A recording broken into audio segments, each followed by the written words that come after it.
नमस्कार, स्वागत है आपका अपने चैनल टेट गुरुजी पर। तो इस वीडियो में हम साइंस प्रैक्टिस सेट 7 करने जा रहे हैं, जिसमें कि मोस्ट इंपॉर्टेंट क्वेश्चनों को शामिल किया गया है। तो आइए सबसे पहला क्वेश्चन देखते हैं। सबसे अधिक मजबूत रेशा है नायलॉन, रेयन, फ्लेक्स या फिर एक्रिलिक? तो इसका राइट आंसर हो जाएगा ऑप्शन ए, नायलॉन जो है ये सबसे अधिक मजबूत रेशा है। पढ़ते हैं अगले क्वेश्चन की ओर। मनुष्य का दंत विन्यास सूत्र है ऑप्शन ए, बी, सी या फिर डी? तो इसका राइट आंसर हो जाएगा ऑप्शन ए। बढ़ते हैं अगले क्वेश्चन की ओर। वस्त्र निर्माण के लिए रेशे तैयार करने का सही क्रम है? तो इसका राइट आंसर हो जाएगा ऑप्शन सी, सिकोड़ना, सीधा करना, छाप लगाना और प्रेस करना। बढ़ते हैं अगले क्वेश्चन की ओर। एक्सोबायोलॉजी क्या है? अन्य ग्रह पर जीवन, वायु में जीवन, स्थलीय जीवन या फिर शारीरिकी? तो इसका राइट आंसर हो जाएगा ऑप्शन ए, अन्य ग्रह पर जीवन। बढ़ते हैं अगले क्वेश्चन की ओर। एक कोशिकीय यूकैरियोटिक और प्रकाश संश्लेषी को किस जगत में रखते हैं? मोनेरा, कवक, एनिमेलिया या फिर प्रोटिस्टा?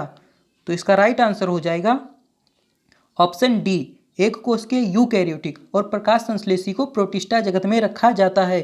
बढ़ते हैं अगले क्वेश्चन की ओर। कौन सी क्रिया से सूत से रेशों को सूत के बीज से अलग किया जाता है? गिथरिंग, कार्डिंग, कोम्बिंग या फिर ड्राबिंग? तो इसका राइट आंसर हो जाएगा ऑप्शन ए, गिथरिंग। बढ़ते हैं अगले क्वेश्चन की ओर। आर्कियोप्टेरिस संयोजी कड़ी है सरीसृप और स्तनियों के बीच की, सरीसृप और पक्षियों के बीच की, उभयचर और सरीसृपों के बीच की या फिर ऑप्शन डी, पक्षियों और स्तनियों के बीच की? तो इसका राइट आंसर हो जाएगा ऑप्शन बी, ये सरीसृप और पक्षियों के बीच की कड़ी है। बढ़ते हैं अगले क्वेश्चन की ओर। प्रकाश संश्लेषण हेतु सब सर्वाधिक क्रियाशील प्रकाश है बैगनी, लाल, नीला या फिर हरा? तो इसका राइट आंसर हो जाएगा ऑप्शन बी, लाल प्रकाश। दूसरे नंबर पर बैगनी प्रकाश। पढ़ते हैं अगले क्वेश्चन की ओर। वाष्पोत्सर्जन पौधे के लिए लाभकारी है क्योंकि ऑप्शन ए कह रहा है मृदा में जल क्रांति को कम करता है, अतिरिक्त जल वाष्पित करता है, जलों के पादप में ऊपर से एक खिंचाव उत्पन्न करता है, फिर ऑप्शन डी कह रहा है उपरोक्त में से कोई नहीं? तो इसका राइट आंसर हो जाएगा ऑप्शन सी, जल के पादपों में ऊपर एक खिंचाव उत्पन्न करता है। बढ़ते हैं अगले क्वेश्चन की ओर। एक ऐसे पौधे को जिसमें बीजाणु बनते हैं, संवहन ऊतक है परंतु पुष्प व बीज नहीं है, किस समूह में वर्णित करेंगे? शैवाल, ब्रायोफाइटा, टेरिडोफाइटा या फिर जिम्नोस्पर्म? तो इसका राइट आंसर हो जाएगा ऑप्शन डी, उसे टेरिडोफाइटा में रखा जाएगा। बढ़ते हैं अगले क्वेश्चन की ओर। देवदार संबंधित है एक बीजपत्री पादप से, द्विबीजपत्री पादप से, अनावृत बीजी पादप से या फिर टेरिडोफाइटा से? तो इसका राइट आंसर हो जाएगा ऑप्शन सी, अनावृत बीजी पादप से। बढ़ते हैं अगले क्वेश्चन की ओर। मानव जाति का विकास क्रम है? तो इसका राइट आंसर हो जाएगा ऑप्शन ए, मछली, उभयचर, सरीसृप और फिर मानव। बढ़ते हैं अगले क्वेश्चन की ओर।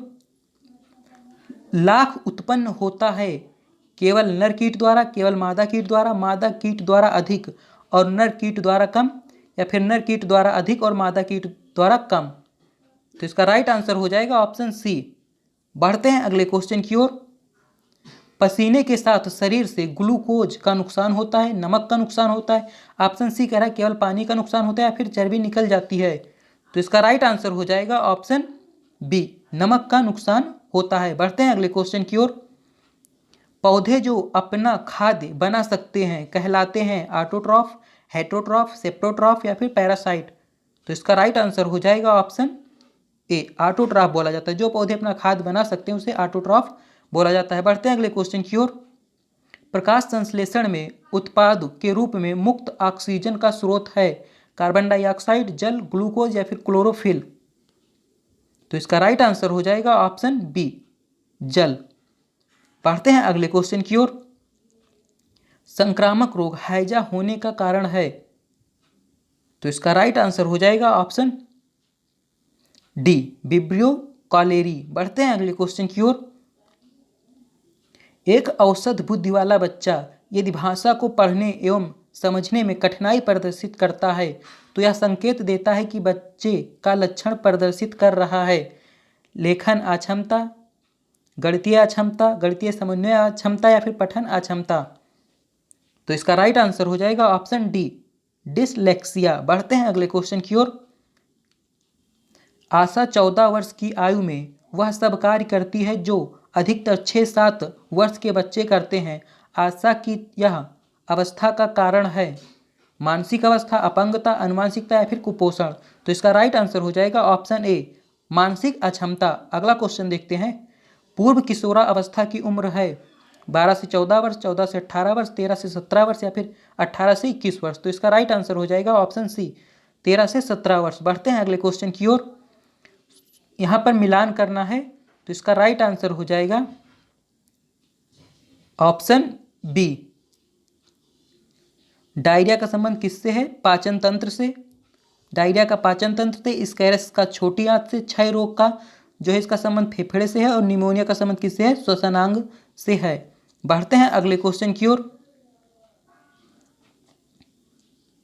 निम्नलिखित में कौन सा खाई जाने वाली फफूंद है? म्यूकर, पक्सिनिया, मार्केला या फिर एस्टेलेमो।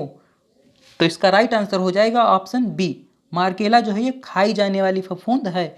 बढ़ते हैं अगले क्वेश्चन की ओर। द्रव के ठोस में परिवर्तन की प्रक्रिया को क्या कहा जाता है? विखंडन, उत्सादन, हिमीकरण या फिर संलयन।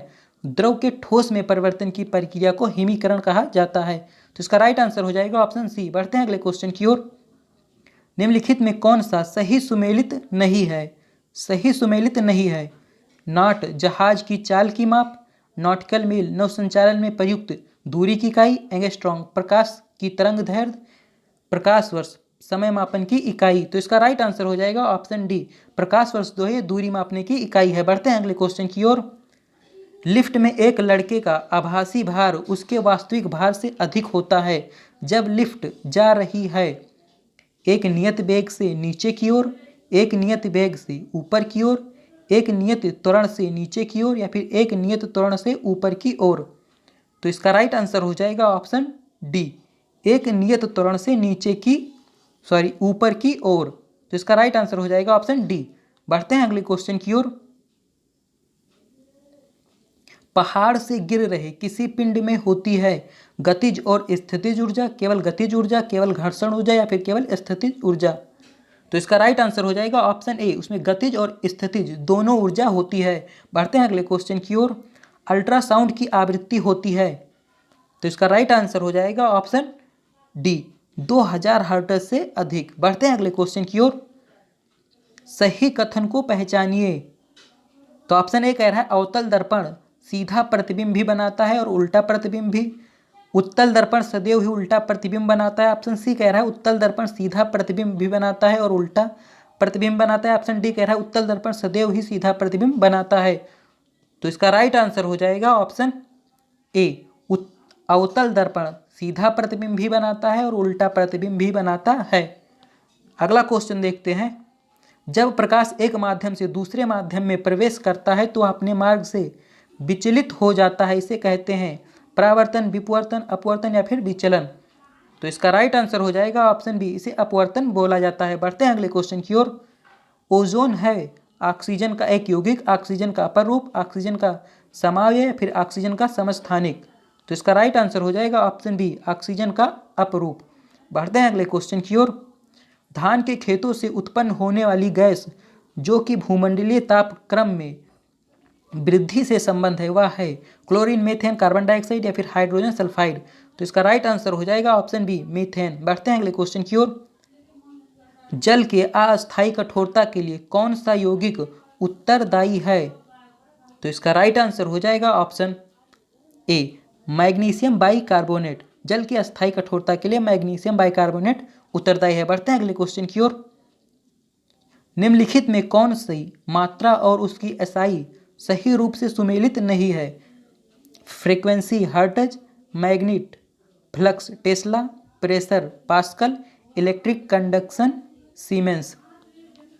तो इसका राइट आंसर हो जाएगा option B, magnetic flux tesla. ये सही सुमेलित नहीं है। बढ़ते हैं अगले क्वेश्चन की ओर। निम्न में किस पदार्थ के अणुओं में एक ही प्रकार के परमाणु रहते हैं? ऑक्सीजन, कार्बन डाइऑक्साइड जल या फिर सल्फर डाइऑक्साइड। तो किस पदार्थ के अणुओं में एक ही प्रकार के परमाणु रहते हैं? तो इसका राइट आंसर हो जाएगा ऑप्शन ए ऑक्सीजन। बढ़ते हैं अगले क्वेश्चन की ओर। H2O का जलीय विलयन है अम्लीय, उदासीन, क्षारीय या फिर उभयधर्मी। तो इसका राइट आंसर हो जाएगा ऑप्शन ए अम्लीय। H2O का जलीय विलयन जो है अम्लीय है। बढ़ते हैं अगले क्वेश्चन की ओर। मोटर वाहन की बैटरी में कौन सा अम्ल प्रयोग होता है? HCl, HF, HNO3 या फिर H2SO4। तो इसका राइट आंसर हो जाएगा ऑप्शन डी। मोटर वाहन की बैटरी में सल्फ्यूरिक अम्ल का उपयोग होता है। अगला क्वेश्चन देखते हैं। प्लास्टर ऑफ पेरिस का रासायनिक सूत्र है। तो इसका राइट आंसर हो जाएगा ऑप्शन बी तथा इसका रासायनिक नाम क्या है? Calcium sulphate hemihydrate. अगला क्वेश्चन देखते हैं। आंसू का पीएच होता है। तो इसका राइट आंसर हो जाएगा 7.4। आंसू जो है क्षारीय होता है। बढ़ते हैं अगले क्वेश्चन की ओर। जब पीएच मान 7 से 14 की ओर बढ़ता है तो यह दर्शाता है कि। तो इसका राइट आंसर हो जाएगा ऑप्शन बी OH आयन की सांद्रता में वृद्धि। OH आयन की सांद्रता में वृद्धि जब 7 से 14 की ओर बढ़ता है। अगला क्वेश्चन देखते हैं। पॉलीथीन निम्नलिखित में से किसका बहुलक है? एथिलीन, एथेन, मेथेन या फिर एसिटिलीन। तो इसका राइट आंसर हो जाएगा ऑप्शन ए एथिलीन। अगला क्वेश्चन देखते हैं। कांच का सबसे महत्वपूर्ण घटक क्या है? माइका, क्वार्ट्ज, सिलिका या फिर सोडियम बोरेट। तो इसका राइट आंसर हो जाएगा ऑप्शन ए सी। कांच का सबसे महत्वपूर्ण घटक क्या है? सिलिका। अगला क्वेश्चन देखते हैं। निम्नलिखित में से 3 धातुओं के ऐसे समूह को चुनिए जो मुक्त अवस्था में पाई जाती है। तो इसका राइट आंसर हो जाएगा ऑप्शन बी सिल्वर, गोल्ड और प्लेटियम। ये मुक्त अवस्था में पाई जाती हैं। बढ़ते हैं अगले क्वेश्चन की ओर। फोटो इलेक्ट्रिक सेल ऐसी युक्ति है जो परिवर्तित करती है। तो इसका राइट आंसर हो जाएगा ऑप्शन बी प्रकाशीय ऊर्जा को विद्युत ऊर्जा में। बढ़ते हैं अगले क्वेश्चन की ओर। प्रोड्यूसर गैस है COH2O का मिश्रण, CO2H2 का मिश्रण, CO2Cl2 का मिश्रण या फिर CON2 का मिश्रण। तो इसका राइट आंसर हो जाएगा ऑप्शन डी। बढ़ते हैं अगले क्वेश्चन की ओर। थ्रोम्बोसाइट्स को भी कहते हैं लिम्फोसाइट, WBCs, RBCs या प्लेटलेट्स। तो इसका राइट आंसर हो जाएगा ऑप्शन डी से प्लेटलेट्स भी बोला जाता है। अगला क्वेश्चन देखते हैं। आवर्त सारणी में हल्का तत्व है लिथियम, प्लेटिनम, मैग्नीशियम या फिर एल्युमिनियम। तो इसका राइट आंसर हो जाएगा ऑप्शन ए लिथियम। यहाँ पर सबसे हल्का तत्व नहीं पूछ रहा है। सबसे हल्का तत्व क्या होता है? हाइड्रोजन होता है। तो यहाँ पर इसका राइट आंसर क्या हो जाएगा? ए लिथियम। बढ़ते हैं अगले क्वेश्चन की ओर। कांच के निर्माण के लिए प्रयुक्त कच्ची सामग्रियां हैं। तो इसका राइट आंसर हो जाएगा ऑप्शन ए बालू, सोडा और चूना पत्थर। कांच के निर्माण के लिए कच्ची सामग्रियां बालू, सोडा और चूना पत्थर हैं। बढ़ते हैं अगले क्वेश्चन की ओर। आजकल सड़क की रोशनी में पीले लैंप बहुतायत में प्रयुक्त हो रहे हैं। इन लैंपों में निम्न में से किसका उपयोग होता है? सोडियम, नियॉन, हाइड्रोजन या फिर नाइट्रोजन। तो इसका राइट आंसर हो जाएगा ऑप्शन ए सोडियम का। अगला क्वेश्चन देखते हैं। चूना पत्थर का रासायनिक नाम है। तो इसका राइट आंसर हो जाएगा ऑप्शन ए कैल्शियम कार्बोनेट। बढ़ते हैं अगले और लास्ट क्वेश्चन की ओर। परमाणु नाभिक के अवयव हैं। तो इसका राइट आंसर हो जाएगा सी प्रोटॉन और न्यूट्रॉन। Thanks for watching.